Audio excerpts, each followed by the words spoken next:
Naku mga kapuso, eto, nabalitaan nyo ba na may pag-ataking naganap dito sa Compostela Valley sa isang lalaki, pero ang duda niya, aswang ito. Oo nga. Oo, dahil malaki daw pusang itim na may pakpak, pinagkakalmot siya sa muka, pero dudang ilan. Alak pa! Hindi. At least creative siya. Oo.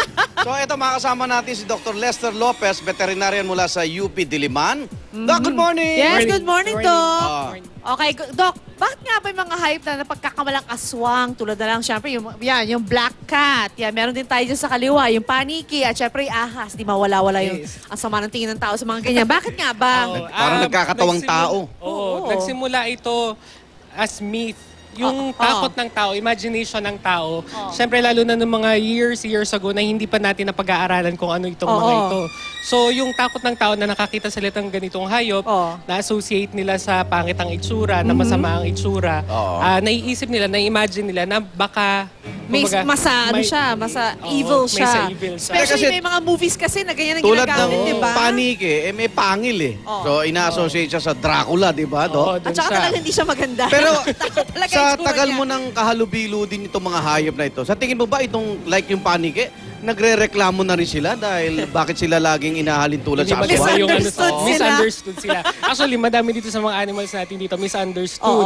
Kasi sinasabi nga na masama sila. Pero, lalo na sa environment natin, malaki ang papel nila, malaki ang tulong nila. So, hindi talaga sila nakaka-harm or nakakatakot. In the circle of life, kailangan talaga natin sila, di ba? Di ba tulad nung nasa likuran mo, si Kalbo? Ayan. Pinakamalambing na hayop po yan, di ba? Yung sawa.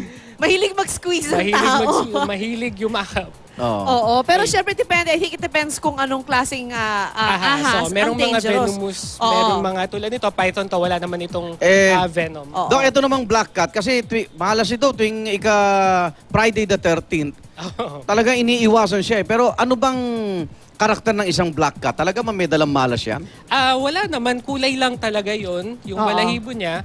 Na-associate lang kasi siya sa mga witch, sa mga mangkukulam. Yung mga sinaunang mga paniniwala kasi.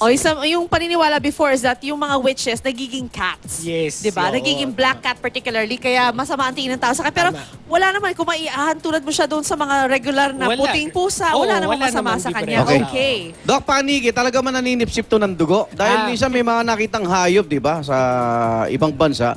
May mga sugat eh. Talaga bang naninipsip sila ng dugo? May mga species ng bats na carnivorous sila. So, dugo yung parte ng diet nila. Pero halimbawa, dito sa Pilipinas, hindi naman ganyan. Karamihan sa mga nandito, fruit eating o kaya may iba na insectivorous. So, insect yung okay, so hindi sila kumbaga vampira na kumakagat sa nag-iiwan ng dalawang Pero nocturnal sila, di ba? They're supposed to be sleeping sa umaga. Yes. Pero delikado rin ito yung rabies nila, di ba, Doc? Yes, may studies tayo na kaya nila mag-transmit ng rabies. Nako, so kailangan talaga iwasan pa rin sila. Ito yung tarantula o gagamba. Isa rin sa kinatatakutan niya dahil sa Hollywood movie.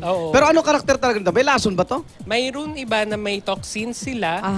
Yung iba hindi ganun kalakas yung toxin na hindi naman nakakalason sa atin. Pero sa ibang mga halimbawa insekto, kaya nilang mapatay with their toxins. So again, depende pa talaga kung anong klase siya. Kung anong klase siya, tama. Pero advice yung ba na mag-alaga ng ganito? Mayroon na tayong mga nag-aalaga ng mga yan. Basta maibigay yung pangangailangan nila, yung tamang environment or habitat nila, okay lang naman yun. Or how about yung isa, Scorpio naman?